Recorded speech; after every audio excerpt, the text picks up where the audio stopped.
Seorang kurir mengantarkan makanan untuk seorang kakek tua yang kesepian selama 3 tahun. Setelah kakek itu meninggal, sebuah panggilan dari pengacara membuatnya terkejut. Seorang kurir miskin tiba-tiba mewarisi sebuah rumah beserta buku tabungan senilai 2 miliar rupiah dari seorang kakek yang tak dikenalnya. Sementara itu, 2 anak tiri dari istrinya, yang telah ia rawat dengan sepenuh hati layaknya anak kandung, justru namanya dihapus sepenuhnya dari surat wasiat. Kebenaran mengejutkan apa yang tersembunyi di balik keputusan seorang ayah tiri di akhir hayatnya. Mengapa kebaikan hati orang asing lebih berharga daripada mereka yang telah menerima budi baik selama bertahun-tahun? Rahasia ini baru benar-benar terungkap ketika surat terakhir yang sangat rahasia dibacakan di tengah pertengkaran karena keserakahan. Hujan dingin bulan November menerpa wajahku tanpa henti. Langit Jakarta malam ini pekat berwarna hitam tanpa segurat bintang. Hanya ada cahaya kuning redup dari tiang-tiang lampu jalan yang menyorot ke permukaan jalan yang berlubang dan tergenang air. Aku membungkukkan punggung, memacu motor butut yang telah menemaniku sejak meninggalkan kampung halaman di Cilacap menuju kota metropolitan ini. Jas hujan tipis menempel erat di kulit, menyalurkan hawa dingin yang menusuk tulang ke seluruh tubuh. Setiap hembusan angin kencang yang menderu melalui dedaunan membawa hawa dingin yang menyelinap hingga ke dalam paru-paru, membuatku sesekali harus terbatuk-batuk. Tapi dinginnya udara luar tak ada apa-apanya dibandingkan dengan kecemasan yang membebani hatiku. Panggilan telepon dari ibu sore tadi masih terngiang-ngiang di telingaku. Suara ibu tercekat, mengabarkan penyakit gagal ginjal ayah kembali parah, membutuhkan sejumlah besar uang untuk pengobatan. Memikirkan wajah ayah yang penuh derita, tangan ibu yang kapalan karena siang malam meminjam uang ke tetangga, aku menggertakkan gigi, memutar gas, berusaha menyelesaikan pesanan terakhir malam ini untuk mendapatkan sedikit uang tambahan untuk dikirim ke kampung. Alamat pengiriman adalah sebuah gang sempit yang tersembunyi di tengah pemukiman tua di kawasan Palmerah. Dinding-dinding berlumut yang mengelupas di kedua sisi gang seolah tenggelam dalam kegelapan tak berujung. Suara hujan yang jatuh di atap-atap seng yang reyot menciptakan suara yang suram dan menyedihkan. Bau tanah basah berpadu dengan bau apek dari sampah rumah tangga yang menguap, ciri khas pemukiman kumuh yang padat di perkotaan. Aku dengan hati-hati menjejakkan kaki, menyelipkan motor melewati lubang-lubang yang tergenang lumpur, berhenti di depan sebuah rumah sederhana berlantai 1. Pintu besi berkarat tertutup setengah, beberapa bagian cat yang terkelupas memperlihatkan logam yang menguning. Cahaya remang-remang yang keluar dari celah pintu adalah satu-satunya tanda ada orang di dalam. Aku dengan hati-hati memeriksa kembali kotak nasi iga bakar yang masih mengepul, terbungkus rapi di dalam tas termal di belakang motor. Makanan itu masih panas, mengeluarkan aroma yang harum. Aku menarik napas dalam-dalam, merapikan rambut yang basah menempel di dahi, lalu memanggil. "Selamat malam, Pak, ada yang pesan makanan untuk diantar ke alamat ini." Aku mengetuk pelan pintu besi itu, suaranya terdengar kering di tengah malam yang sunyi. Tidak ada jawaban langsung, suara hujan sepertinya menelan panggilanku yang lemah. Aku mengetuk lagi, sedikit lebih keras. Beberapa menit kemudian, terdengar suara kunci dibuka dari dalam. Pintu perlahan terbuka, diiringi suara derit yang memekakkan telinga. Di hadapanku berdiri seorang kakek tua kurus yang mengenakan sweater wol berwarna pudar yang sudah usang dan robek di bagian sikunya. Rambutnya putih berantakan, wajahnya dipenuhi kerutan waktu dan penderitaan.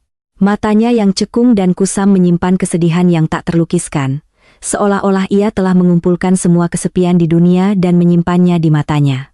Ia menyipitkan mata menatapku melalui kacamata tebalnya, tangannya yang kurus penuh urat biru terulur dari balik pintu untuk mengambil kotak nasi. "Bapak yang pesan nasi, kan? Saya lihat alamatnya benar nomor rumah ini." Aku tersenyum ramah, berusaha menghilangkan hawa dingin malam dan kesuraman rumah itu. Kakek itu mengangguk pelan, suaranya serak dan lemah keluar dari tenggorokannya. "Iya, saya yang pesan, malam-malam begini, hujan angin, kau masih harus bekerja keras. Hati-hati di jalan, nanti terpeleset." Tidak apa-apa Pak, ini pekerjaan saya." Bapak langsung makan saja nasinya selagi hangat.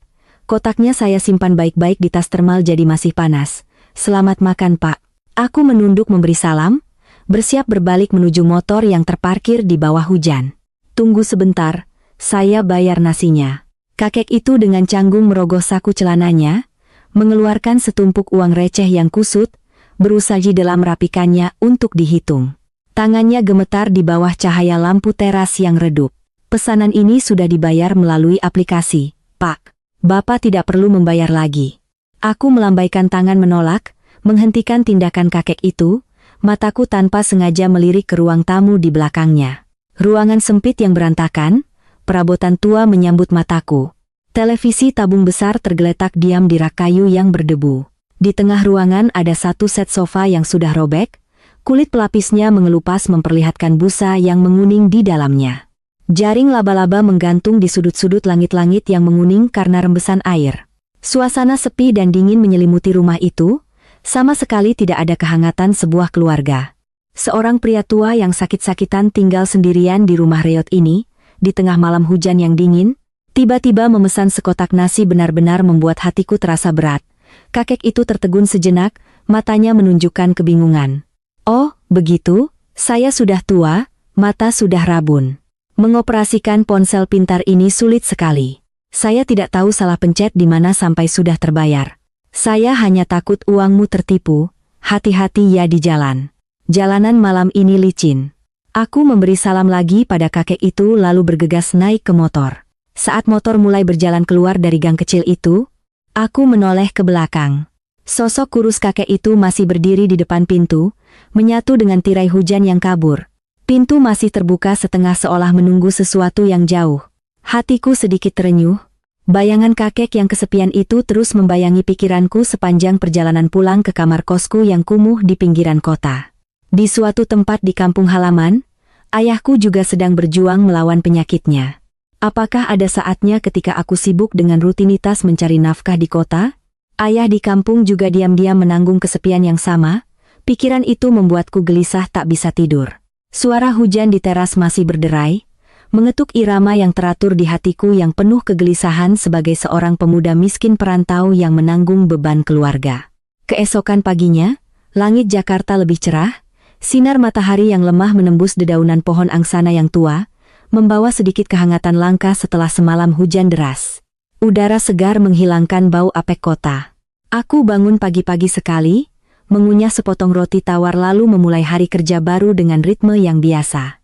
Aku menjelajahi setiap gang, menyelinap melalui kerumunan orang yang sibuk di jam sibuk untuk mengantarkan setiap barang, setiap kotak makanan hangat ke tangan pelanggan. Kehidupan seorang kurir adalah serangkaian balapan dengan waktu, tak peduli panas atau hujan, hanya berharap mengumpulkan cukup uang untuk dikirim ke ibu untuk biaya pengobatan ayah. Siang hari ketika perutku mulai keroncongan, layar ponsel yang terpasang di setang motor berkedip menandakan pesanan baru. Aku menggeser layar untuk menerima pesanan, melirik alamat dan sedikit terkejut. Masih gang kecil di Palmerah, masih rumah sederhana yang sama yang terlihat sepi semalam. Pelanggan memesan seporsi bubur ikan gabus dan segelas susu kedelai panas. Tepat pukul 12 siang, aku tiba di depan pintu besi yang sudah kukenal. Sinar matahari menyorot langsung ke bagian yang berkarat, membuatnya berkilau kemerahan. Kali ini, pintu terbuka lebih cepat. Pak Lokman, kakek semalam, muncul dengan wajah yang lebih segar dan cerah. Ia tidak lagi mengenakan sweter usang, melainkan setelan pakaian dinas berwarna hijau lumut yang sudah pudar. Di dadanya tersemat lencana veteran yang berkilauan di bawah sinar matahari. Posturnya meskipun kurus dan lemah, masih memancarkan aura gagah seorang mantan prajurit. "Halo, Nak. Kau lagi yang mengantar makanan untuk saya?" Ia tersenyum, senyum ramah yang membuat kerutan di dahi dan sudut matanya meregang, menghilangkan kesan menderita yang biasa terlihat. "Iya, Pak, selamat siang. Kebetulan sekali, saya dapat pesanan di sekitar sini jadi sistem yang mengarahkan. Ini bubur ikan dan susu kedelainya, Pak. Saya sudah pesan ke restorannya agar dibuat lembut, supaya Bapak mudah mencernanya." Aku dengan sopan menyerahkan kantong plastik dengan kedua tangan, dengan hati-hati mengangkatnya dari tas termal agar tidak menumpahkan susu. Pak Lokman mengambil kantong makanan itu, ragu sejenak lalu bertanya, "Siapa namamu, Nak? Semalam gelap sekali, hujan angin." "Saya belum sempat bertanya namamu. Nama saya Budi, Pak. Budi Santoso. Asal saya dari Cilacap, hanya sekitar 300 km dari Jakarta. Saya kesini jadi ojek online untuk mencari nafkah." Aku menjawab dengan riang, tersenyum membalas. "Budi, nama yang bagus, pemuda yang baik dan pekerja keras." "Nama saya Lokman, dulu pegawai negeri, sekarang sudah pensiun dan tinggal sendirian di sini sudah 10 tahun. Saya ada urusan yang ingin saya bicarakan denganmu, tidak tahu apakah kau mau mendengarkan orang tua ini. Pak Lokman mendorong kacamata tuanya yang melorot, matanya penuh harap menatapku. Tentu, Pak, silakan katakan saja. Jika ada yang bisa saya bantu, saya pasti akan membantu dengan senang hati. Aku menjawab dengan tulus, dalam hati berpikir mungkin bapak ini lagi-lagi kesulitan dengan ponsel pintarnya. Begini, Budi, saya sudah tua. Sulit sekali menggunakan ponsel sentuh ini untuk memesan makanan. Mata sudah rabun, jari kaku, layarnya licin sekali sering salah pencet. Kemarin saya butuh waktu 1 jam hanya untuk memesan nasi, itu pun salah bayar, langsung terpotong dari rekening anak saya. Kau kan masih muda, cekatan, hafal jalan, dan sering lewat sini. Bagaimana kalau setiap siang dan malam kau mampir ke warung nasi, belikan saya makanan lunak lalu antar ke sini? Saya tidak akan pesan lewat aplikasi lagi, pusing. Saya akan berikan uang makannya di muka, dan setiap hari saya akan memberimu tambahan Rp50.000 sebagai upah. Bagaimana menurutmu? Aku terkejut dengan tawaran Pak Lokman. Rp50.000 sehari bagi pekerja miskin sepertiku bukanlah jumlah yang kecil, sebulan bisa dapat 1,5 juta. Itu setara dengan puluhan orderan yang harus kukejar di bawah terik matahari dan hujan deras. Namun, melihat postur kurus dan kesepian bapak itu yang berdiri di ambang pintu, hatiku dipenuhi rasa iba. Aku teringat ayahku di kampung yang juga berhemat setiap rupiah untuk membeli obat. Aku tidak tega menerima uang itu dari seorang kakek tua yang sebatang kara. Pak Lokman, saya setuju untuk membelikan makanan untuk bapak setiap hari. Kebetulan saya sering lewat daerah ini, mampir sebentar tidak akan lama. Tapi untuk upahnya, saya tidak bisa menerimanya. Bapak simpan saja uang itu untuk membeli obat, buah-buahan, atau teh yang enak untuk menjaga kesehatan. Saya membantu bapak karena rasa hormat, bukan untuk mencari uang. Suaraku tegas namun tetap sopan. Tidak bisa begitu, Budi. Saya jadi tidak enak. Kau bekerja keras banting tulang. Uang bensin, biaya perawatan motor, saya tidak bisa membiarkanmu bekerja tanpa bayaran. Hukum karma itu jelas, pekerja harus dibayar setimpal. Jika kau tidak mau menerima upah, saya tidak berani merepotkanmu lagi. Saya akan jalan kaki saja ke warung di ujung gang untuk makan semangkuk soto. Pak Lokman juga tidak kalah keras kepala, suaranya tegas dengan gaya seorang prajurit. Kami berdua berdebat cukup lama di depan pintu, tidak ada yang mau mengalah. Akhirnya, agar Pak Lokman tenang dan mau menjaga kesehatannya, aku terpaksa mengangguk, pura-pura setuju menerima uang Rp50.000 itu. Baiklah, Pak, jika Bapak bersikeras, saya akan terima. Terima kasih sudah memberiku kesempatan untuk mendapat penghasilan tambahan. Mulai besok saya akan antar makanan tepat pukul 11:30 siang dan 6 sore. Bapak mau makan apa? Tinggal kirim pesan saja. Aku berbohong untuk menyenangkan orang tua. Wajah Pak Lokman terlihat sangat senang, kerutannya mengendur. Ia merogoh saku celananya, mengeluarkan setumpuk uang yang diikat karet dengan rapi, menghitung cukup untuk biaya makan seminggu dan upahku, lalu meletakkannya di telapak tanganku. Perut tuaku ini kuserahkan padamu ya. Apa saja yang lembut, tidak terlalu asin, dan mudah dicerna. Aku percaya pada pilihanmu. Terima kasih banyak, Budi. Aku menerima uang itu, menggenggamnya erat, dalam hati berjanji akan menemukan cara untuk mengelola uang upah ini dengan bijaksana. Pak Lokman berbalik masuk ke dalam untuk mengambil nampan berisi air minum untukku. Saat ia tidak memperhatikan, aku mengambil lembaran Rp50.000 dari tumpukan upah, melipatnya kecil-kecil, dan dengan lihai menyelipkannya di bawah asbak keramik di meja batu di teras. Setelah melakukan aksi rahasiaku, aku segera kembali ke motor dan menyalakannya. Saya berangkat lagi, Pak. Besok sore saya mampir lagi. Aku melambaikan tangan pada kakek tua yang sedang membawa nampan air minum. Sejak hari itu, aku resmi menjadi pemasok makanan harian, seorang teman seperjalanan bagi Pak Lokman. Setiap siang, setiap malam, entah panas terik atau hujan deras, aku selalu memilih warung makan yang bersih dan terpercaya, membeli makanan yang lembut, tidak pedas, cocok untuk pencernaan orang tua. Aku mengantarkannya langsung ke rumahnya, dengan ramah menanyakan kabarnya, mengingatkannya minum obat, baru kemudian bergegas mengantar pesanan lain yang menunggu. Dan setiap kali, aku selalu mencari alasan untuk tinggal beberapa detik lebih lama.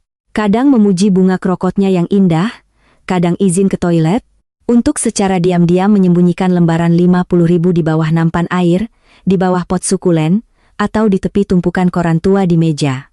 Aku sama sekali tidak ingin Pak Lokman merasa berutang budi, juga tidak ingin memanfaatkan kemurahan hati seorang pria tua yang hidup sendiri.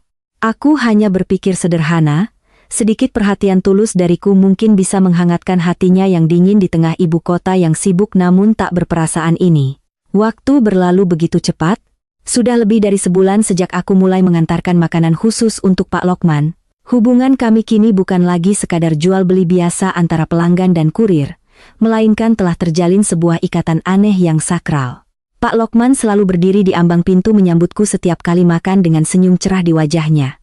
Ia menyiapkan segelas es teh tawar untuk mendinginkan di musim panas yang terik, atau secangkir teh jahe hangat di hari-hari berangin musim hujan. Perhatiannya membuat semua lelahku setelah berjam-jam di jalanan hilang. Suatu malam di pertengahan Desember, suhu Jakarta tiba-tiba turun drastis. Angin kencang menderu melalui celah-celah pintu, membawa hawa dingin yang menusuk tulang. Baru saja aku berhenti di depan rumah Pak Lokman, melepas sarung tangan wol yang basah oleh embun malam, tiba-tiba seluruh lingkungan gelap gulita. Korsleting listrik mendadak membuat seluruh kampung gempar. Suara orang saling memanggil terdengar di mana-mana. Aku buru-buru merogoh saku, menyalakan senter ponsel untuk menerangi jalan, lalu mengetuk pintu rumahnya. Pak Lokman, ini Budi, saya bawa makan malam. Hati-hati ya, Pak, listriknya padam. Suara sandal jepit yang biasa terdengar pelan dari arah kamar tidur.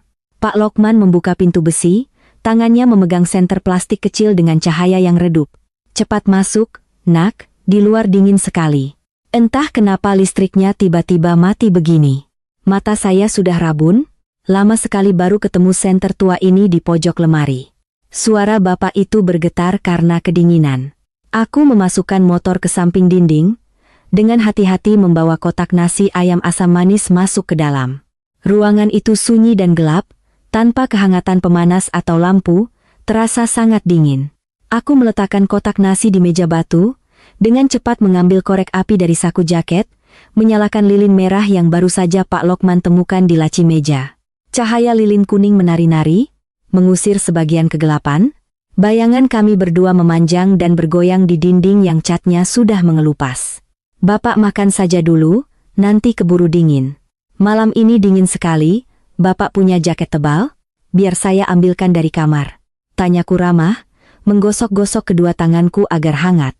Nanti saja makannya, kau duduk dulu sini biar hangat. Pasti kedinginan sekali habis dari luar. Biar bapak buatkan segelas air panas campur madu. Pak Lokman menunjuk kursi plastik di seberangnya, menolak untuk makan. Aku tidak berani menolak kebaikannya, dengan patuh menarik kursi dan duduk. Di bawah cahaya lilin yang berkelip, aku baru punya kesempatan mengamati rumahnya lebih seksama. Berbeda dengan kesan berantakan di awal, hari ini aku memperhatikan sebuah altar kecil dari kayu nangka yang diletakkan dengan hormat di sudut ruangan tertinggi. Di atasnya ada foto seorang wanita berusia 60-an dengan wajah yang ramah dan senyum yang hangat, tempat dupa dari kuningan mengeluarkan asap wangi, di sampingnya ada vas bunga lili putih yang segar, menandakan wanita ini selalu dirawat dan dikenang setiap hari. Pak Lokman yang jeli melihat mataku tertuju pada altar, ia menghela napas panjang, helaan napas yang berat, penuh dengan kesedihan yang terpendam. Itu istri saya, Budi. Dia sudah meninggalkan saya 8 tahun yang lalu. Sejak dia tiada, rumah ini kehilangan kehangatannya, menjadi sunyi dan dingin. Seringkali saat terbangun di malam hari, saya masih mengira dia ada di samping saya. Maaf, Pak, Ibu di foto terlihat sangat baik. Saya tidak sengaja menyinggung kesedihan keluarga Bapak. Aku merendahkan suara, menunduk merasa bersalah. Tidak apa-apa, nak. Menyimpan kesedihan terus-menerus juga tidak baik. Ada anak muda yang mau mendengarkan orang tua ini bercerita sudah sangat berharga. Pak Lokman perlahan menyesap teh madunya. Matanya yang kusam menatap jauh ke arah foto. Istri saya adalah wanita paling luar biasa dan hebat di dunia. Dia tidak pernah mengeluh, selalu mendampingi saya di masa-masa sulit negara ini. Tapi takdir berkata lain, Tuhan tidak memberiku seorang anak pun untuk melanjutkan keturunan. Saat bertugas di medan perang, saya terluka di bagian perut, dan itu membuat saya mandul. Aku terbelalak kaget mendengar pengakuan tulus yang begitu menyakitkan dari bapak itu. Kemandulan bagi pria manapun adalah pukulan telak yang meruntuhkan harga diri. Apalagi bagi generasi Pak Lokman, di mana konsep memiliki keturunan masih sangat kental dalam budaya Indonesia. Istri saya sebelum menikah dengan saya sudah pernah menikah dan punya 2 anak laki-laki. Suami pertamanya meninggal karena kecelakaan kerja. Yang besar namanya Chandra, yang kecil namanya Lintang. Saat saya memutuskan untuk tinggal bersamanya, kedua anak itu masih kecil, baru berusia 3 dan 4 tahun. Saya menyayangi dan merawat mereka seperti anak kandung saya sendiri. Saya pensiun dini, bekerja serabutan dari kuli angkut sampai tukang becak, mengumpulkan uang sedikit demi sedikit untuk membesarkan mereka. Saya sekolahkan mereka dengan baik, agar tidak kalah dengan teman-temannya, tidak kekurangan apapun. Saya menganggap mereka harta paling berharga, satu-satunya kebanggaan dalam hidup saya. Suara Pak Lokman menjadi berat, tercekat oleh air mata. Tapi saat mereka dewasa, sayap mereka sudah cukup kuat untuk terbang jauh. Mereka segera meninggalkan sarang yang miskin ini untuk mencari kesuksesan. Sejak istri saya meninggal, satu-satunya penghubung kami, mereka beralasan sibuk dengan pekerjaan, tekanan hidup. Kunjungan mereka semakin jarang, lalu berhenti sama sekali. Chandra pergi ke Surabaya membuka perusahaan properti. Lintang pergi ke pedalaman Kalimantan menjadi insinyur di proyek bendungan. Sepanjang tahun, paling hanya saat lebaran mereka menelepon untuk bertanya kabar sekadarnya. Saya sering menelepon mereka, tapi seringkali mereka menjawab dengan ketus, bilang sedang rapat lalu menutup telepon. Rumah ini, meja makan ini, tempat tidur ini, hanya ada orang tua ini yang keluar masuk sendirian, berteman dengan 4 dinding yang bisu. Hatiku terasa sesak, sakit mendengar seluruh kisah tragis bapak itu. Aku membayangkan seorang kakek tua yang lemah, mata rabun, tangan gemetar, sendirian memasak nasi seadanya, makan seorang diri menghadap dinding yang dingin. Keegoisan dan ketidakpedulian kedua anak tirinya sungguh keterlaluan. Mereka dengan mudah melupakan ayah tiri yang luar biasa, yang telah mengorbankan masa mudanya, keringat dan air matanya untuk membesarkan mereka hingga sukses. Bapak jangan sedih lagi, nanti tekanan darahnya naik. Kedua abang itu pasti benar-benar sibuk dengan pekerjaan mereka. Mungkin lebaran tahun ini mereka akan pulang mengunjungi bapak. Aku mencoba tersenyum, mencari kata-kata penghibur, meskipun aku tahu itu semua omong kosong. Saya sudah terbiasa dengan kesepian ini, Budi. Pohon tua akan gugur daunnya. Burung yang sudah dewasa akan meninggalkan sarangnya. Saya hanya menyalahkan diri sendiri, tidak melahirkan mereka, tidak sedarah, jadi kasih sayang pun pudar. Saya hanya kasihan pada istri saya di alam baka, pasti tidak tenang melihat keluarga berantakan seperti ini, anak-anak yang melupakan orang tuanya. Pak Lokman dengan cepat menyeka air matanya yang keruh, yang mengalir di pipinya yang tirus dan keriput. Malam itu aku memutuskan untuk tidak mengantar pesanan lagi, tinggal untuk menyalakan lilin dan mengobrol dengan Pak Lokman sampai larut malam saat listrik kembali menyala. Kami berbicara tentang banyak hal, dari pekerjaanku yang tidak menentu, tentang sawah di kampung halamanku di Cilacap, hingga kenangan heroik masa muda bapak itu di medan perang. Saat jam menunjukkan pukul 12 malam, aku berdiri untuk pamit. Pak Lokman mengantarku sampai ke gerbang besi, menggenggam erat kedua tanganku yang dingin. Budi, mulai besok anggap saja rumah ini seperti rumahmu sendiri. Pintu ini selalu terbuka untukmu. Kapanpun kau senggang, mampirlah untuk minum teh, mengobrol dengan orang tua ini agar tidak terlalu sepi. Aku menganggapmu seperti cucuku sendiri. Iya, Pak, saya janji akan lebih sering berkunjung. Bapak masuklah. Tutup pintunya rapat-rapat agar tidak masuk angin, jaga kesehatan, dan cepat tidur. Aku menyalakan motor bututku, yang mengeluarkan asap putih, hatiku dipenuhi kehangatan yang aneh di tengah malam yang dingin. Aku telah memahami sepenuhnya kesepian Pak Lokman. Dan aku bersumpah pada diriku sendiri akan berusaha menggantikan anak-anaknya yang tidak tahu berterima kasih itu, memberinya sedikit kebahagiaan dan perhatian di sisa hidupnya yang singkat. Janji tulus di malam yang gelap itu bukan sekadar angin lalu. 3 tahun berlalu, aku benar-benar terikat dengan rumah sederhana di Palmerah dan Pak Lokman, seolah menjadi bagian tak terpisahkan dari hidupku. Dari seorang kurir ojek online yang tak dikenal, aku diam-diam telah menjadi putra ketiga, satu-satunya kerabat yang mendampingi Pak Lokman di ibu kota yang ramai ini. Setiap hari jadwalku teratur seperti jam. Pagi-pagi buta, aku mengantar barang ke pasar-pasar induk. Tepat pukul 11:30 siang, aku mampir ke rumah bapak itu, membawa nasi hangat dan memeriksa kesehatannya. Sore hari, setelah menyelesaikan pesanan-pesanan kecil, aku kembali mampir untuk membawakan makan malam, menyingsingkan lengan baju untuk membersihkan rumah, menyapu halaman, mencuci dan menjemur pakaiannya.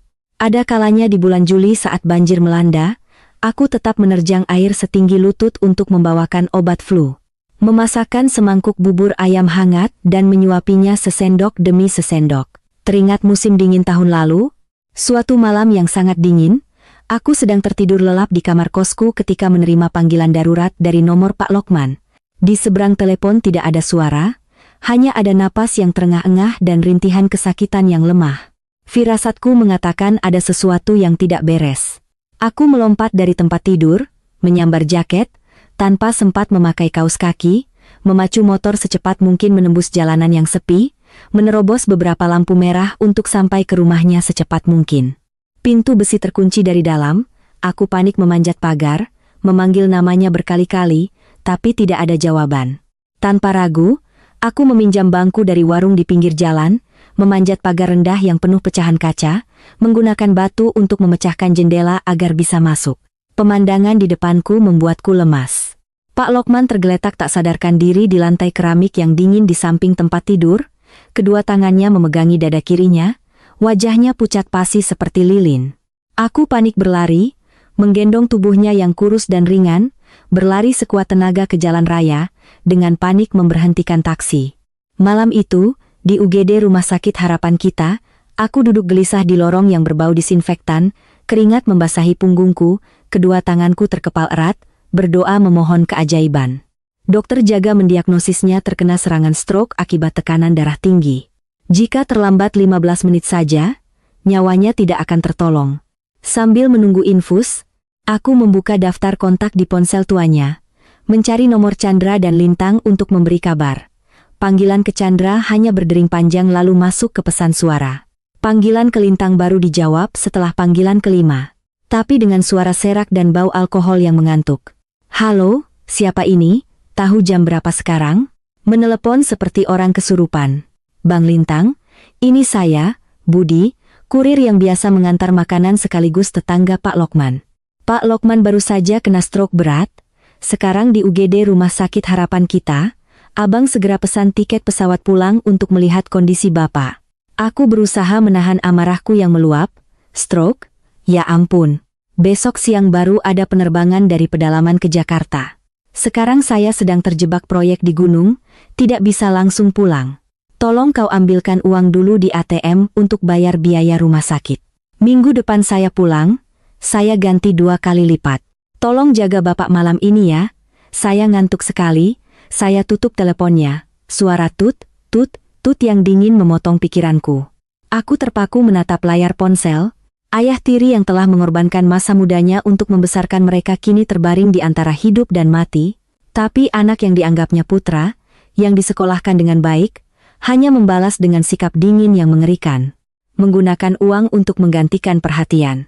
Malam itu, aku begadang di samping tempat tidurnya, terus-menerus membasuh tubuhnya dengan air hangat, memijat tangan dan kakinya agar peredaran darahnya lancar. Aku mengurus semua administrasi, menandatangani berbagai surat persetujuan sebagai wali pasien. Aku tidak memikirkan uang belasan juta rupiah yang telah kukeluarkan dari tabunganku, yang tadinya akan kukirim untuk biaya pengobatan ayahku. Aku hanya berharap Pak Lokman segera sadar dan sehat kembali. Tepat 5 hari setelah Pak Lokman melewati masa kritis dan dipindahkan ke ruang perawatan, kedua putranya yang sukses itu baru muncul di rumah sakit. Mereka mengenakan setelan jas mahal, melewatiku dengan pandangan merendahkan. Mereka melemparkan setumpuk uang ke meja di samping tempat tidur, bertanya sekadarnya, lalu bergegas pergi dengan alasan sibuk dengan proyek miliaran. Sejak saat itu, semua urusan menyuapi bubur, memberikan obat, hingga membersihkan kotoran Pak Lokman selama sebulan di rumah sakit, semua kulakukan sendiri. Pak Lokman yang terbaring di tempat tidur menyaksikan semuanya. Ia berbaring menghadap dinding, diam-diam meneteskan air mata kesedihan. Matanya menatapku dengan rasa terima kasih yang mendalam dan kesedihan yang tak terhingga. Setelah insiden yang hampir merenggut nyawanya itu, kesehatan Pak Lokman menurun drastis. Untuk memantau kesehatannya di rumah, aku membeli sebuah buku catatan kecil. Setiap hari aku dengan teliti mencatat tekanan darah, denyut nadi, suhu tubuh, menu makan, dan jadwal minum obatnya. Buku catatan itu semakin tebal seiring berjalannya waktu, menyimpan kenangan saat aku memilih untuk menjadi seorang anak, berbakti pada orang yang bukan siapa-siapa bagiku. Rumah yang tadinya dingin dan gelap kini selalu penuh dengan kehidupan dan tawa. Di akhir pekan, aku sering mengajak beberapa teman ojek online, membeli bahan makanan, dan memasak bersama di rumahnya. Pak Lokman terlihat sangat bahagia, seperti anak kecil yang mendapat hadiah. Ia duduk di tengah kerumunan anak muda, bercerita tentang kisah-kisah lucu di medan perang. Senyum cerah merekah di bibirnya yang kering, menghapus semua kesedihan yang telah menempel di wajahnya selama 8 tahun. Aku yakin kekuatan ikatan keluarga tidak harus berasal dari hubungan darah, melainkan bisa tumbuh dari pemahaman, perhatian, dan cinta tulus antar sesama manusia. Musim gugur di tahun ketiga sejak aku masuk ke dalam kehidupan Pak Lokman yang kelam, cuaca Jakarta tiba-tiba menjadi kering dan dingin. Daun-daun angsana berguguran di jalanan beton yang retak di gang kecil Palmerah, membentuk karpet kuning yang gemerisik di setiap langkah. Sore itu, awan mendung menutupi matahari. Aku mampir ke warung bubur langganan, memesan bubur yang paling lembut, dengan tambahan merica, jahe, dan daun bawang untuk Pak Lokman. Beberapa hari ini cuaca tidak menentu, penyakit rematik dan asmanya kambuh, membuatnya sering batuk dan nafsu makannya menurun.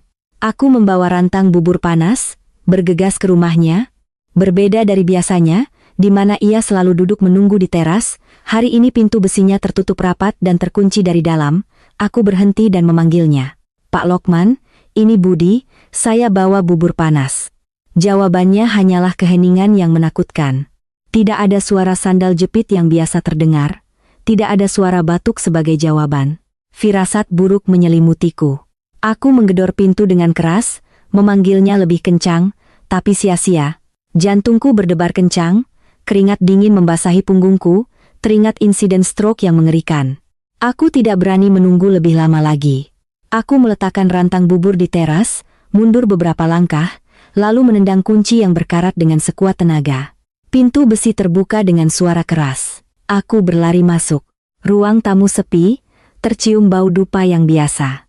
Aku melihat ke arah tempat tidur, selimut masih terlipat rapi, Pak Lokman tidak ada di sana. Aku berbalik ke tengah ruang tamu dan tertegun. Pak Lokman sedang bersandar dengan tenang di kursi rotan kesayangannya di sudut ruangan, wajahnya menghadap jendela yang terbuka. Cahaya senja yang redup menyinari wajahnya yang pucat tanpa darah. Matanya terpejam seolah sedang tertidur lelap, di sudut bibirnya yang kering tersungging senyum yang sangat damai. Ia mengenakan seragam tentaranya yang paling rapi, yang hanya ia pakai di hari-hari penting. Di dadanya tersemat lencana veteran yang telah dipoles mengkilap. Kedua tangannya terlipat rapi di dada, jari-jarinya yang kurus memegang erat sebuah foto tua istrinya. Aku berlari dan berlutut di sampingnya, mengguncang bahunya yang kurus. Pak Lokman, bangun, Pak. Budi bawakan bubur untuk Bapak, tapi tubuhnya sudah dingin dan kaku. Napasnya telah berhenti. Pak Lokman telah tiada, meninggalkan dunia ini. Sebuah kepergian yang sunyi, damai, dan sepi, tapi sepertinya telah ia persiapkan sebelumnya. Air mataku bercucuran, aku menundukkan kepala di samping kursi rotan itu, memeluk tangannya yang dingin yang dulu pernah gemetar menerima kotak nasi dariku di malam hujan 3 tahun yang lalu. Rasanya seperti ribuan jarum menusuk hatiku. Aku telah kehilangan seorang kerabat, seorang penopang spiritual di tengah kota yang ramai namun penuh kepalsuan ini. Menahan rasa sakit yang menyayat hati, aku segera menelepon Chandra untuk memberitahukan kabar duka. Telepon berdering sangat lama, sampai aku mengira dia tidak akan menjawab, baru kemudian diangkat. Terdengar suara musik yang keras dari seberang sana. Sepertinya dia sedang berada di sebuah bar atau restoran mewah. Chandra membentak. Siapa ini? Kenapa menelepon terus? Ada kebakaran? Bang Chandra, ini saya, Budi, kurir pengantar makanan. Pak Lokman meninggal, Bang. Beliau pergi dengan tenang di kursinya sore ini. Abang segera pesan tiket pesawat ke Jakarta untuk mengurus pemakamannya. Suaraku tercekat oleh isak tangis. Chandra terdiam sejenak, lalu mendecakkan lidah. Meninggal, cepat sekali. Bulan lalu menelepon suaranya masih sehat. Tapi saya sedang sibuk sekali, Budi. Perusahaan sedang dalam tahap akhir negosiasi kontrak besar dengan mitra asing, tidak bisa ditinggalkan. Mungkin 2 atau 3 hari lagi baru bisa ke sana. Coba hubungi Lintang, lihat apakah dia bisa pulang. Biaya pemakaman, beli peti mati, kurang berapa, catat saja. Nanti saya suruh akuntan transfer lunas. Aku tertegun mendengar sikapnya yang dingin dan tidak manusiawi. Tapi sebelum aku sempat memarahinya, dia sudah menutup telepon.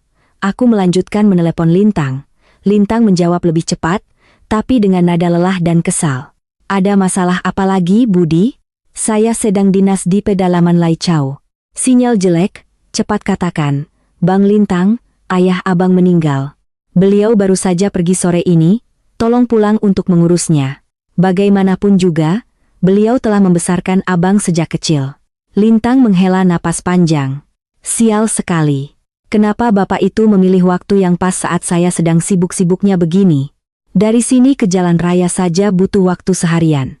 Tolong kau minta tolong Pak RT dan tetangga untuk memandikan dan mengafaninya. Nanti kalau saya senggang, saya akan pulang untuk ziarah. Nanti saya transfer 30 juta untuk biaya awal ya. Belikan peti yang bagus agar beliau tidak sedih. Aku sangat marah, dadaku sesak hingga ingin membanting ponsel ini. Ayah angkat mereka meninggal, tapi mereka menganggapnya sebagai beban yang harus diselesaikan dengan uang. Aku tidak mau berdebat lagi dengan orang-orang tidak tahu berterima kasih itu. Aku menyeka air mataku, berlari memanggil Pak RT dan beberapa tetangga dekat. Hanya dalam 15 menit, para tetangga sudah berkumpul di halaman. Mereka menangis sedih melihat jenazah kakek tua yang baik hati itu. Tanpa diperintah, mereka membantuku membersihkan rumah. Pak RT membimbingku mengurus surat kematian. Aku menarik semua tabunganku di ATM, membeli peti mati dari kayu jati, menyewa tenda, dan menyiapkan sesajen dengan layak. Pemakaman Pak Lokman, meskipun tanpa kehadiran kedua putranya, terasa hangat oleh kehadiran para tetangga. Aku mengenakan kain kafan di kepala, menjaga jenazahnya selama 3 hari 3 malam tanpa tidur, menerima ucapan belasungkawa dari setiap pelayat sebagai putra sahnya. Aku ingin mengantar ayah keduaku ini dengan cara yang paling terhormat, agar beliau tidak merasa sedih di alam baka. 10 hari berlalu sejak pemakaman Pak Lokman di TPU Tanah Kusir. Suasana duka masih menyelimuti rumah sederhana di Palmera itu. Setiap hari aku masih mampir, membeli buah segar dan menyalakan dupa di altarnya, membersihkan rumah seolah-olah beliau masih ada. Kursi rotan yang kosong di sudut ruangan selalu membuatku merasa hampa. Pagi itu, langit Jakarta mendung, pertanda akan turun hujan. Saat aku sedang mengganti bunga di altar, terdengar suara mobil berhenti di depan. Kemudian terdengar suara roda koper di atas jalanan yang retak. Pintu besi didorong terbuka. 2 pria berusia 40-an dengan pakaian mewah masuk. Yang satu gemuk, mengenakan setelan jas hitam mengkilap dan jam tangan emas. Yang satunya lagi lebih kurus, mengenakan kemeja bermerek dan membawa tas kulit besar. Keduanya berbau parfum mahal. Mereka adalah Chandra dan Lintang, kedua putra tiri Pak Lokman, yang dengan tega tidak hadir di pemakaman ayah mereka. Chandra melirik ke sekeliling rumah dengan tatapan merendahkan. Ia mengerutkan hidung seolah mencium bau apek. Melihatku yang mengenakan seragam kurir kusam berdiri di dekat altar, ia bertanya dengan nada angkuh.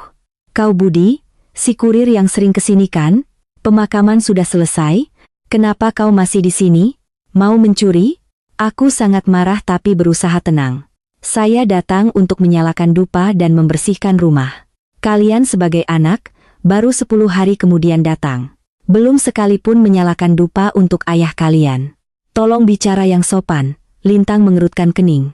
Jaga bicaramu, urusan keluarga kami tidak perlu orang luar ikut campur. Uang pemakaman, mana catatannya? Nanti saya periksa dan bayar lunas. Sekarang kau bereskan barang-barangmu dan pergi dari sini. Kami masih banyak urusan surat-surat rumah yang harus diselesaikan. Sikap mereka yang tidak tahu terima kasih dan dingin membuat darahku mendidih. Tepat saat aku hendak mengusir mereka, sebuah mobil Camry hitam mewah berhenti di belakang taksi mereka. Seorang pria paruh baya berusia 60-an, berpenampilan rapi, turun dari mobil. Ia masuk ke dalam rumah, menatap kami bertiga, lalu memperkenalkan diri dengan suara yang tenang dan jelas. "Selamat pagi, saya pengacara Luhut, kepala dari kantor hukum Luhut, rekan. Sesuai jadwal dan prosedur hukum, hari ini saya datang untuk membacakan surat wasiat dari klien saya, almarhum Bapak Nguyen Van Loc." Chandra dan Lintang saling pandang, mata mereka berbinar kaget bercampur gembira. Mereka yakin bapak tua itu telah membuat surat wasiat yang memberikan seluruh hartanya kepada mereka. Chandra segera mengubah sikapnya, dengan ramah mempersilakan pengacara Luhut duduk. "Selamat datang, Pak Pengacara. Kami Chandra dan Lintang, kedua putra sah almarhum. Silakan duduk dan langsung saja ke intinya. Kami sangat sibuk." Pengacara Luhut mengangguk, meletakkan tasnya di atas meja batu yang kusam. Ia membuka tasnya, mengeluarkan setumpuk dokumen yang disegel dengan rapi. Lalu ia menoleh padaku, tatapannya menjadi lebih lembut. "Kau Budi, kan? Kau tidak boleh pergi. Silakan duduk dan saksikan pembacaan surat wasiat ini." Chandra langsung mengerutkan kening. Pak Pengacara tidak salah. Dia hanya seorang kurir miskin, orang asing. Urusan pembagian harta keluarga kami apa hubungannya dengan dia? Suruh dia keluar. Lintang ikut menimpali. "Benar, Pak. Cukup kami berdua saja yang hadir. Tidak perlu orang luar ikut campur, nanti dia malah serakah." Pengacara Luhut memasang wajah serius, suaranya menjadi tegas. "Saya bekerja sesuai hukum dan wasiat klien saya. Dalam surat wasiat ini, nama Budi Santoso tercatat sebagai pihak yang berkepentingan langsung dengan harta warisan. Kehadirannya di sini adalah wajib menurut hukum. Jika kalian tidak bisa bekerja sama, saya akan membatalkan pembacaan hari ini." Mendengar ancaman pembatalan, Chandra dan Lintang terpaksa menelan amarah mereka. Mereka menatapku dengan tatapan penuh kebencian, lalu dengan enggan duduk di hadapan pengacara. Aku sendiri sangat kaget dan bingung. Aku bersumpah tidak pernah berpikir Pak Lokman akan menyebut namaku dalam dokumen sepenting ini. Aku menarik sebuah kursi plastik tua, duduk di sudut terjauh, dengan cemas menunggu rahasia apa yang ingin disampaikan oleh almarhum ayah angkatku. Suasana di ruang tamu yang sempit menjadi tegang dan menyesakkan. Hujan musim gugur akhirnya turun dengan deras, suara kipas angin tua berderit di atas kepala. Pengacara Luhut dengan tenang memotong segel merah di amplop. Ia perlahan mengeluarkan setumpuk kertas A4 yang diketik rapi, lengkap dengan tanda tangan, sidik jari, dan stempel notaris.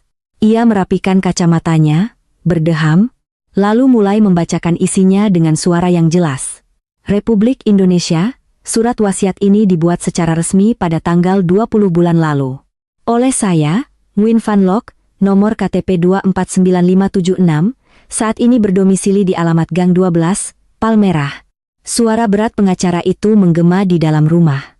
Ia perlahan melewati bagian informasi pribadi dan kondisi mental Pak Lokman yang sepenuhnya sadar saat membuat surat wasiat. Chandra dan Lintang duduk gelisah, tidak sabar menunggu bagian pembagian harta. Akhirnya, bagian terpenting tiba. Pengacara Luhut sengaja berhenti sejenak, menatap kedua putra itu sebelum melanjutkan. "Saya, Nguyen Van Loc, dalam keadaan sadar sepenuhnya, tanpa paksaan, dan atas kemauan sendiri, memutuskan untuk membagikan seluruh aset sah yang saya miliki sebagai berikut.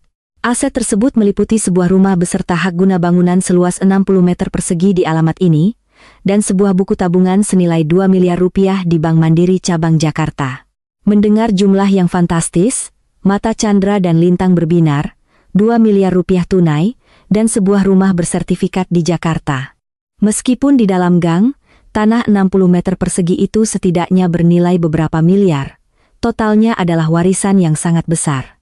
Mereka saling menyikut, tersenyum puas, seolah uang itu sudah di tangan mereka. Tapi senyum itu langsung membeku oleh kalimat berikutnya dari pengacara Luhut. "Setelah saya meninggal, seluruh rumah seluas 60 meter persegi beserta buku tabungan senilai 2 miliar rupiah tersebut akan dialihkan dan diwariskan sepenuhnya kepada Budi Santoso, lahir tahun 2001, berasal dari Provinsi Jawa Tengah." Ruangan seakan kehabisan oksigen, sunyi senyap. Aku ternganga, saking kagetnya sampai menjatuhkan lap meja. 2 miliar rupiah tunai dan seluruh rumah. Pak Lokman mempercayakan semuanya padaku. Aku menampar pipiku sendiri, tidak percaya dengan apa yang kudengar. Kenapa bapak itu memberikan harta sebanyak itu padaku, orang asing? Mengabaikan kebingungan semua orang, pengacara Luhut melanjutkan membaca alasan yang ditulis tangan oleh Pak Lokman di akhir surat wasiat. Di akhir hayatku yang penuh penyakit dan kesepian, aku beruntung mendapatkan perawatan yang tulus dari Budi. Budi telah dengan sabar menggantikan anak-anakku yang tidak sedarah untuk memenuhi bakti seorang putra.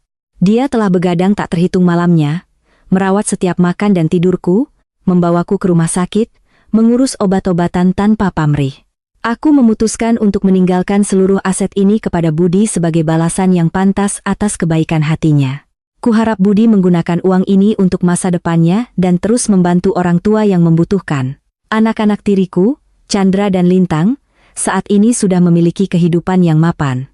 Dan aku sendiri tidak memiliki kewajiban hukum atau ikatan emosional untuk membagi harta kepada mereka. Surat wasiat itu disusun dengan jelas, logis, dan tajam, tidak meninggalkan celah hukum.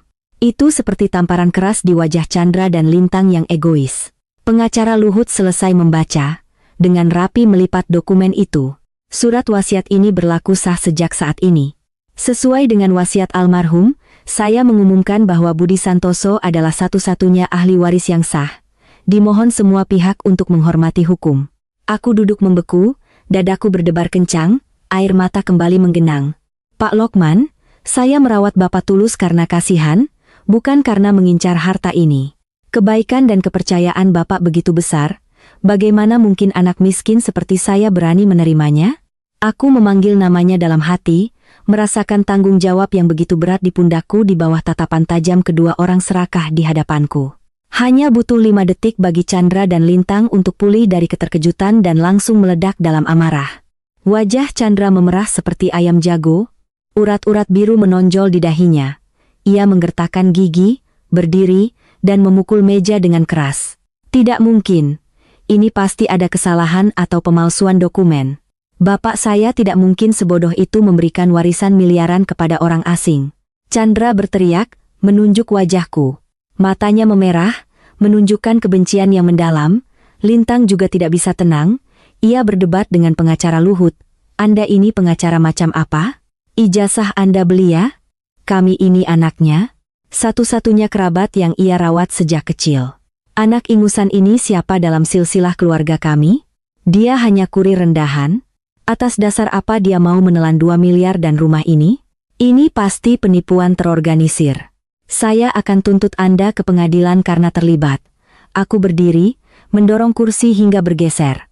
Harga diriku sebagai orang baik diinjak-injak. Tenggorokanku tercekat karena sakit hati, tapi aku berusaha tenang, menatap lurus ke arah 2 binatang buas yang dibutakan oleh keserakahan. Kalian orang berpendidikan, jaga ucapan kalian. Saya bersumpah di hadapan arwah Pak Lokman, saya tidak pernah meminta sepeser pun darinya, apalagi menyuruhnya membuat surat wasiat. Saya sendiri kaget dengan isinya. Dan soal kalian yang mengaku anak kandung, coba tanyakan pada hati nurani kalian, selama 3 tahun ini, apa kalian sudah berbakti? Saat ayah kalian sakit kritis, di mana kalian? Saat beliau menghembuskan napas terakhir, kalian sedang bersenang-senang di mana? Diam kau. Chandra berteriak histeris, menendang kursi, hendak mencengkeram kerah bajuku. Tapi pengacara Luhut dengan sigap menghalanginya. Chandra mendorong tangan pengacara itu dengan kasar, menunjuk wajahku dengan kata-kata kasar. Dasar kau licik. Aku tahu akal bulusmu. Kau dekati orang tua kesepian itu, kau guna-gunai dia saat linglung untuk menandatangani surat-surat ini kan? Dasar orang miskin, bisanya hanya mencuri dan menipu. Kau pikir kau bisa menelan harta ini begitu saja? Kau akan memuntahkannya kembali. Lintang menyeringai sinis, menimpali kakaknya. Benar kata Bang Chandra, anak ini licik sekali. Pura-pura baik untuk merebut harta orang. Coba pikirkan, Pak Lokman pernah kena stroke, otaknya pasti terganggu. Surat wasiat ini tidak sah. Saya sebagai ahli waris menuntut pembatalan prosedur ini. Pengacara Luhut mengerutkan kening, wajahnya sangat serius. Saya minta kalian berdua menjaga sikap, tindak pidana pencemaran nama baik bisa dipenjara. Surat wasiat ini dibuat di hadapan 3 notaris, disertai surat keterangan sehat dari rumah sakit yang membuktikan Pak Lokman sepenuhnya sadar. Ini sah secara hukum dan tidak bisa dibatalkan dengan tuduhan tak berdasar. Hukum apaan? Chandra mengumpat. Hebat sekali kau anak kampung, berani menyingkirkan kami untuk merebut 2 miliar? Kau pikir dengan selembar kertas ini semuanya beres? Aku sudah lama berkecimpung di dunia bisnis, punya banyak koneksi. Belum pernah ada yang berani merebut milikku. Kau salah cari gara-gara. Lintang tersenyum licik, menepuk bahuku sebagai peringatan. Budi, orang pintar itu tahu diri. Sebaiknya kau tanda tangani surat penolakan warisan dan pergi dari sini. Kalau kau keras kepala, aku jamin kau tidak akan tenang hidup di Jakarta ini. Kau pikir kurir rendahan sepertimu bisa melawan kami? Kembalikan semua harta itu. Nanti kami beri kau beberapa puluh juta sebagai upah merawat bapak tua itu. Kalau tidak, jangan salahkan kami jika kau masuk penjara. Aku mengepalkan tangan di belakang punggung, kuku-kukuku menancap di telapak tangan hingga berdarah. Hinaan dan ancaman mereka menyakitkan, tapi hatiku tidak gentar sedikit pun. Aku menatap foto almarhum ayah angkatku di altar. Semakin aku menyayangi Pak Lokman, semakin aku membenci kedua orang yang mengaku sebagai anaknya ini. Seorang ayah yang luar biasa telah mengorbankan segalanya untuk membesarkan mereka, tapi balasannya hanyalah kekejaman dan keserakahan. Aku berjanji pada diriku sendiri untuk kuat demi melindungi kehormatan beliau. Keheninganku sepertinya membuat amarah Chandra semakin menjadi-jadi. Ia dengan membabi buta menyapu teko teh porselen di atas meja hingga pecah berkeping-keping. Pengacara Luhut terkejut dan mundur selangkah, wajahnya menunjukkan ketidaksetujuan atas tindakan Chandra. Aku tetap berdiri diam, menatap lurus wajahnya yang dipenuhi keserakahan. Rumah yang tadinya penuh kehangatan kini menjadi medan pertempuran kotor karena perebutan harta. Kau diam saja, hah? Atau kau pikir dengan selembar kertas itu aku tidak bisa berbuat apa-apa? Chandra menyingsingkan lengan kemeja sutranya, memperlihatkan tato samar di lengan kirinya. Ia berjalan dengan angkuh ke arahku. Aku punya cukup uang dan koneksi untuk menyewa pengacara terbaik di Jakarta ini. Aku akan menuntutmu ke pengadilan karena memanfaatkan orang tua untuk merebut harta secara ilegal. Siap-siap saja kau membusuk di penjara. Aku akan membuatmu berlutut memohon ampun padaku. Lintang bersedekap, menyeringai, benar kata Bang Chandra. Budi, kau masih muda, masa depanmu masih panjang. Jangan korbankan masa mudamu di penjara karena keserakahan. Apa yang bisa kau andalkan untuk melawan kami? Sebaiknya kau sukarela menolak warisan ini, nanti kami beri kau beberapa puluh juta untuk modal beli motor baru. Aku menatap Lintang, senyumnya terlihat sangat hina. Mereka menggunakan uang dan kekuasaan untuk mengancamku. Mereka pikir aku, seorang kurir miskin dari kampung, akan takut, tapi mereka salah besar. Aku tidak menginginkan harta itu, tapi aku tidak akan membiarkan mereka menginjak-injak wasiat suci Pak Lokman. Beliau telah menaruh kepercayaan penuh padaku, aku harus melindunginya. Aku menarik napas dalam-dalam, berbicara dengan jelas tanpa rasa takut. Kalian mau menuntut? Silakan saja. Saya tidak takut. Saya tidak mencuri, tidak menipu, tidak memaksa Pak Lokman menandatangani apapun.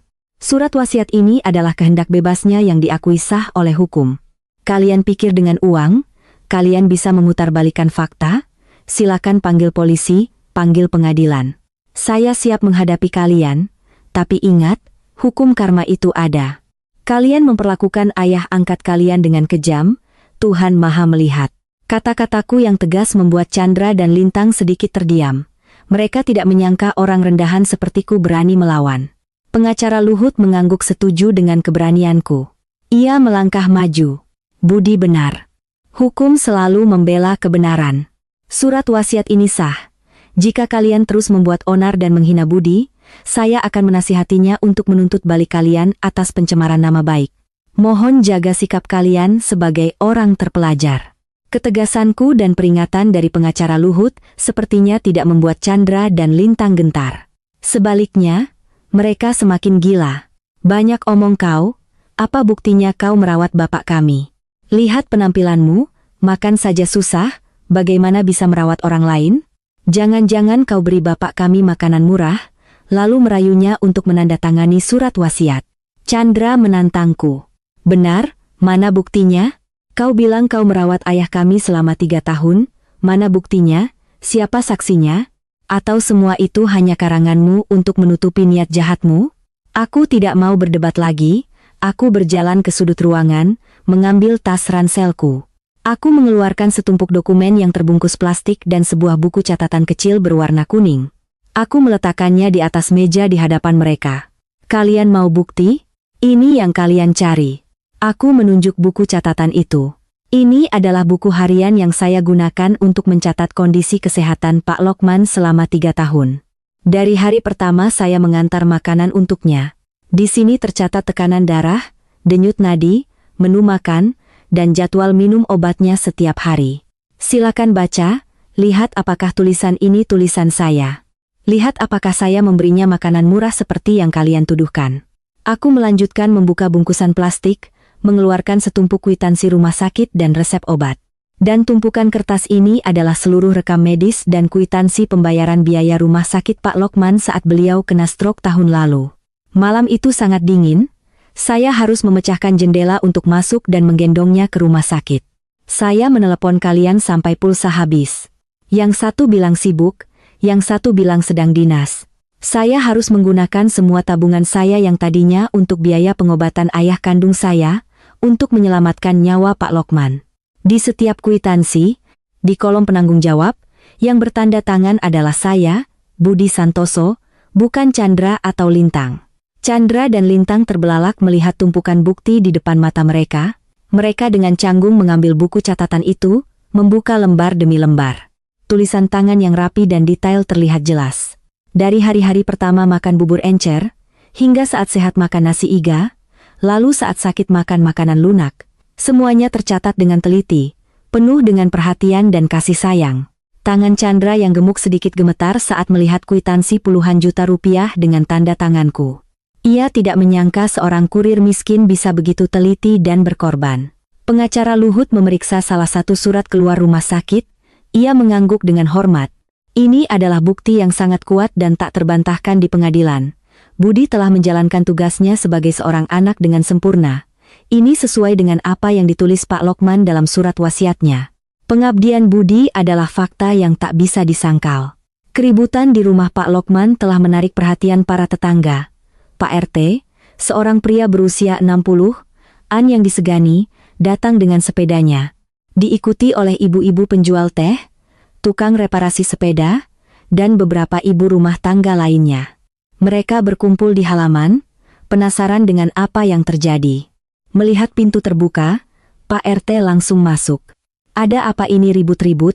Pemakaman Pak Lokman baru saja selesai, kuburannya masih basah, kalian sudah pulang membuat onar? Suara lantang Pak RT membuat Chandra dan Lintang sedikit gentar. Melihat ada orang tua yang datang, Lintang segera memasang wajah korban. Pak RT, Bapak datang tepat waktu. Lihatlah, kami baru saja pulang dari jauh untuk berduka. Tapi si Budi ini, dia membuat surat wasiat palsu untuk merebut rumah dan uang ayah kami. Kami sedang mengungkap penipuannya. Tuduhan Lintang yang tak tahu malu itu seperti menyiram bensin ke dalam api amarah para tetangga. Ibu penjual teh yang ceplas-ceplos maju ke depan. Jaga mulutmu, Lintang. Seluruh kampung ini tahu betapa baiknya Budi. Dia yang merawat Pak Lokman selama 3 tahun ini. Panas, hujan, setiap hari dia datang menjenguk. Saat Pak Lokman sakit kritis, dia yang begadang membersihkan kotorannya, menyuapinya. Kalian yang katanya anak, di mana? Di telepon tidak diangkat, di SMS tidak dibalas. Saat orang tua kalian sekarat kalian tidak peduli, saat meninggal pun tidak kelihatan batang hidungnya. Sekarang ada warisan, kalian baru muncul. Kalian ini tidak tahu malu, nanti kena karma. Tukang reparasi sepeda yang tangannya penuh oli juga ikut angkat bicara. Benar kata ibu itu. Saya setiap hari lihat Budi belanja, membersihkan, mencuci baju untuk Pak Lokman. Dia yang membeli peti mati terbaik, mengenakan kain kafan, menerima pelayat seperti anak kandung. Coba tanyakan, saat pemakaman itu, di mana kalian berdua?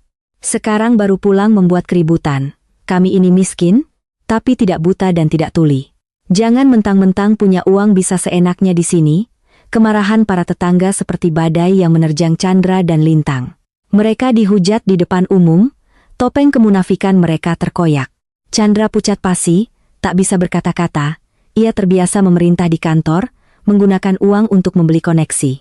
Tapi di kampung kumuh ini, uangnya tidak ada artinya di hadapan kebersamaan dan kebaikan tulus. Pak RT dengan tenang menepuk bahuku, tersenyum memberiku semangat. Budi, tenang saja, ada saya dan seluruh warga di sini yang akan membelamu. Tidak ada yang bisa merebut hasil jerih payahmu. Surat wasiat Pak Lokman sudah jelas, diakui oleh pengacara dan hukum, kau berhak menerimanya. Mereka yang tidak tahu berterima kasih, tidak punya hak untuk menuntut apapun dari rumah ini. Dihujat oleh para tetangga, dihadapkan pada bukti-bukti yang tak terbantahkan, Chandra dan Lintang benar-benar terpojok. Mereka seperti binatang buas yang terkurung, panik dan marah. Namun, keserakahan telah membutakan akal sehat mereka. Gengsi sebagai orang kaya tidak mengizinkan mereka untuk kalah dari seorang kurir miskin dan sekelompok pekerja rendahan. Chandra menggertakkan gigi, menunjuk ke arah para tetangga. Tutup mulut kalian semua, ini urusan internal keluarga kami. Tidak perlu kalian ikut campur. Kalian tahu apa? Pasti si Budi ini sudah janji akan memberi kalian uang, makanya kalian semua membelanya. Dasar sekumpulan orang miskin yang serakah. Hinaan Chandra membuat para tetangga semakin marah. Tukang reparasi sepeda hendak memukulnya dengan sapu, tapi ditahan oleh Pak RT. Pak RT menatap Chandra dengan tajam. Jaga ucapanmu, Chandra. Warga di sini hidup dengan gotong royong, tidak ada yang mau uang haram. Kau sekarang berada di rumah ayahmu, di depan altarnya. Sebaiknya kau berlutut dan bertobat, jangan membuat arwahnya semakin sedih. Lintang yang melihat situasi semakin panas, mencoba menarik kakaknya mundur. Tapi Chandra sudah benar-benar kehilangan akal. Ia mengeluarkan ponsel pintarnya, mengancam. Bagus, kalian mau main keroyokan ya? Biar saya panggil polisi, panggil Satpol PP untuk membubarkan kerumunan ini. Saya akan jebloskan penipu ini ke penjara, dan kalian semua akan saya bawa ke kantor polisi. Ia menempelkan ponsel ke telinganya, menatapku dengan tatapan penuh kebencian. Suasana di ruang tamu yang sempit semakin tegang, seolah akan meledak. Para tetangga mulai berbisik-bisik, beberapa orang terlihat takut dengan ancaman Chandra. Bagaimanapun juga, mereka adalah pengusaha besar yang punya uang dan kekuasaan. Jika mereka menggunakan uang untuk menyuap, warga miskin seperti mereka bisa kena masalah.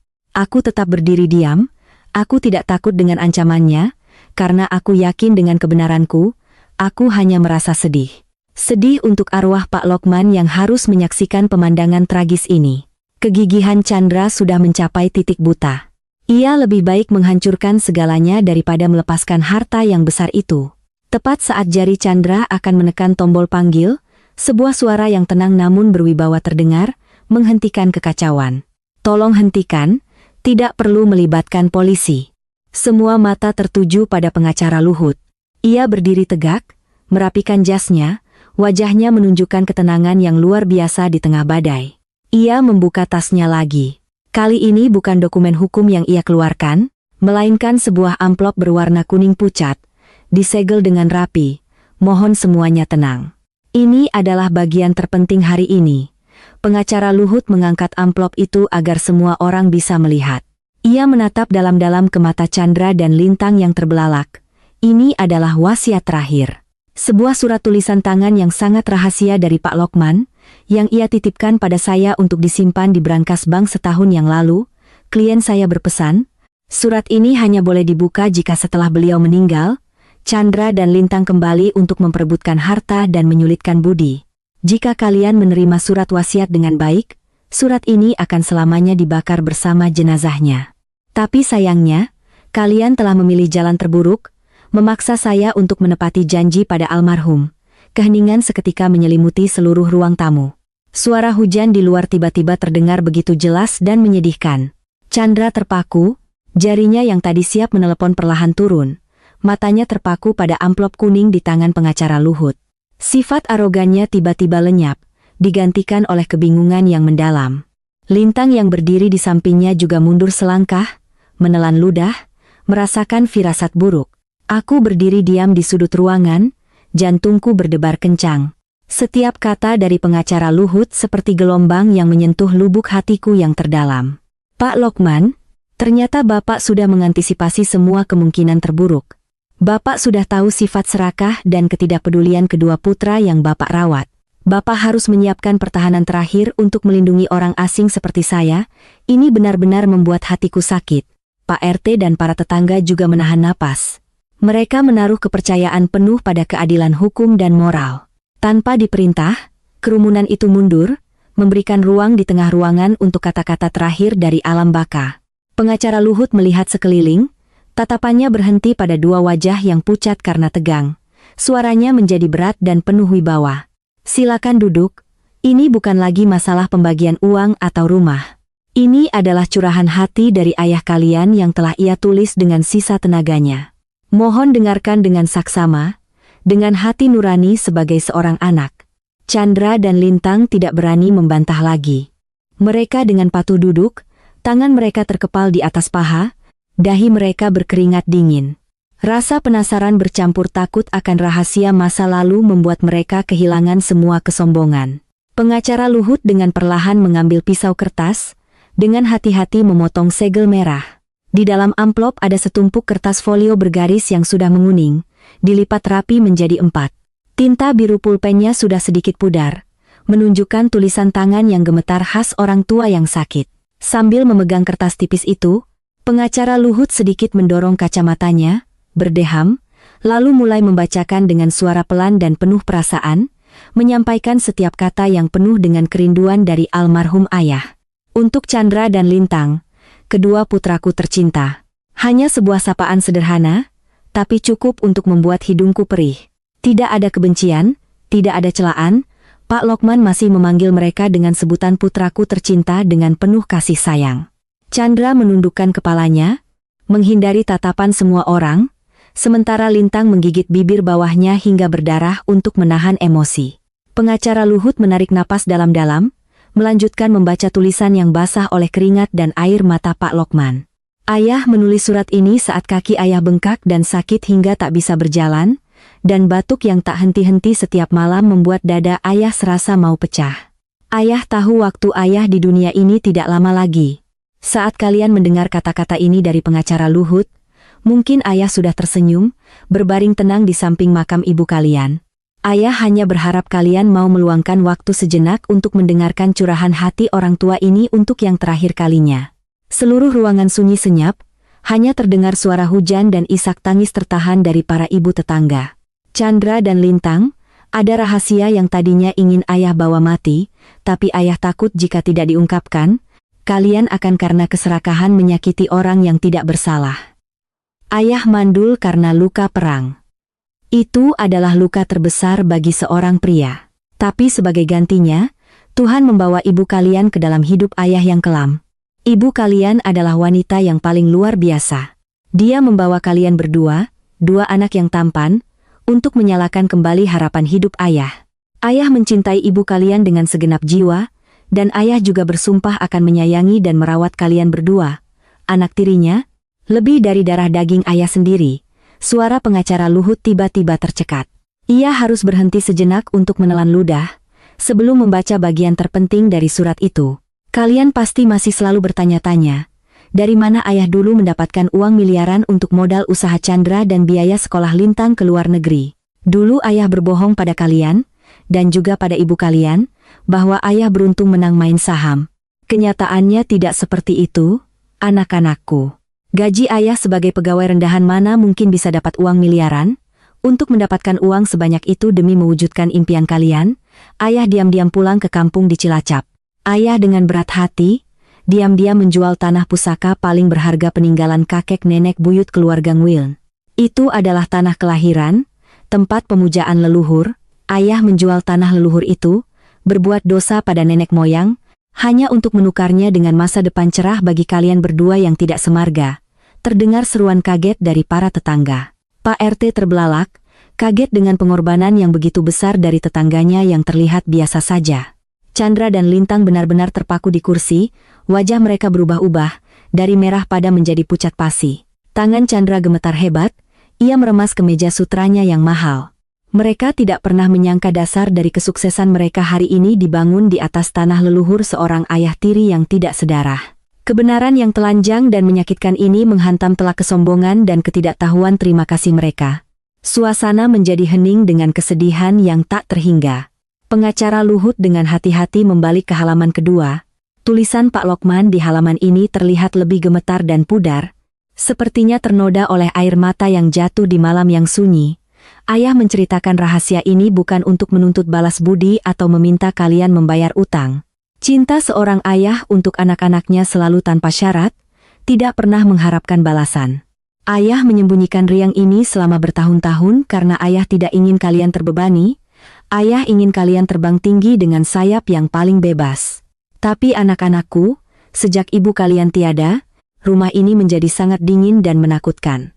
Makanan yang ayah masak, hanya ayah sendiri yang makan menghadap dinding kosong.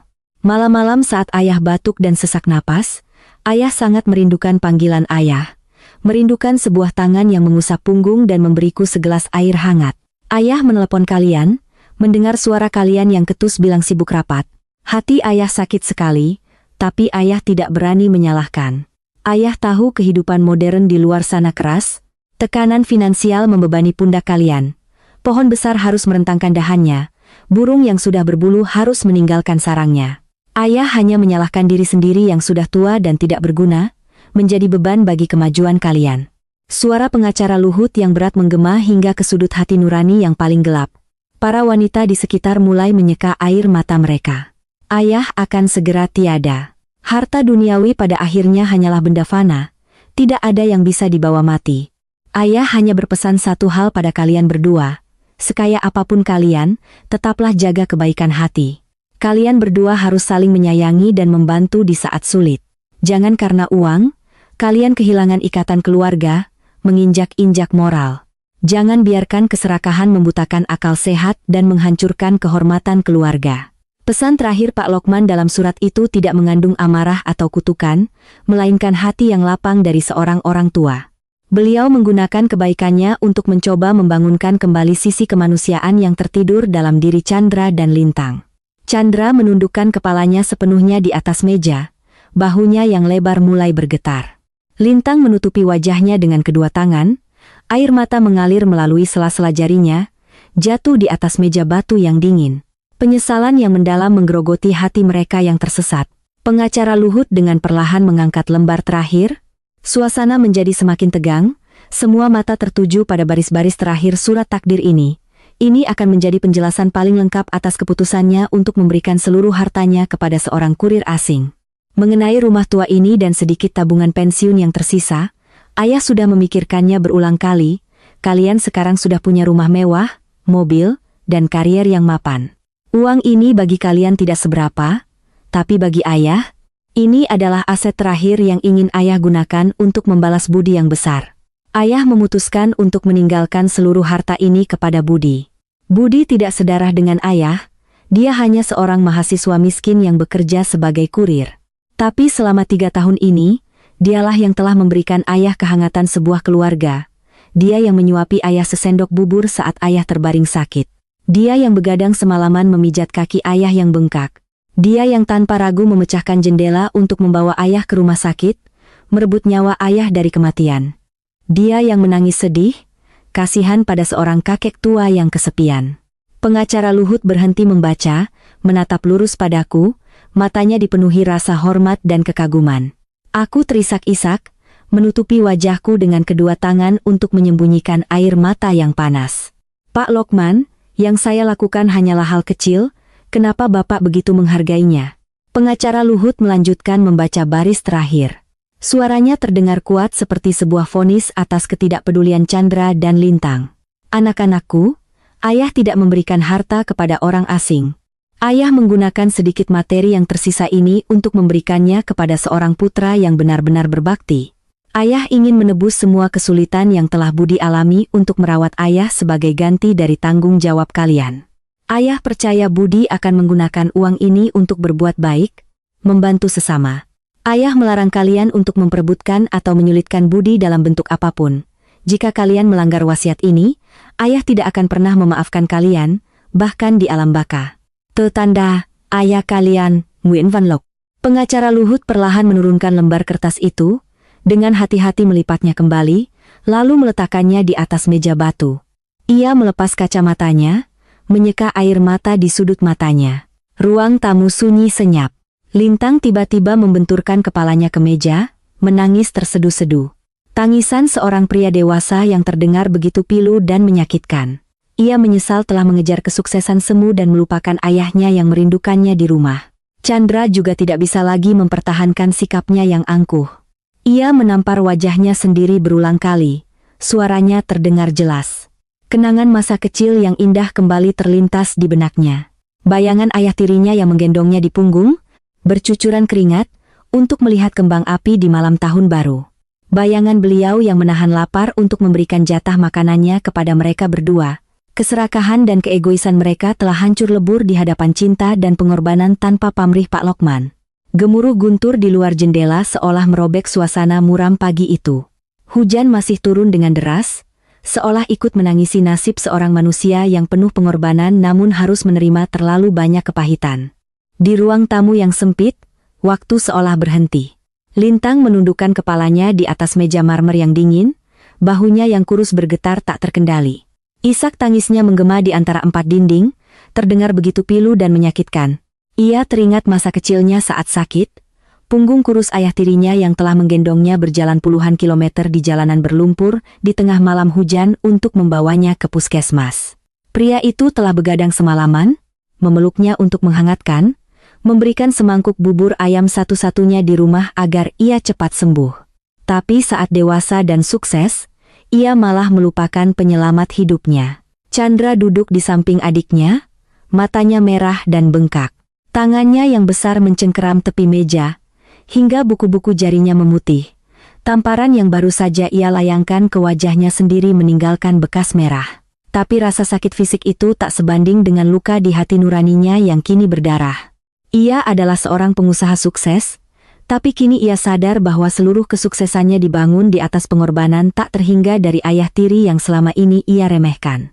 Rasa malu dan penyesalan yang terlambat membanjirinya, meruntuhkan semua topeng kesombongannya.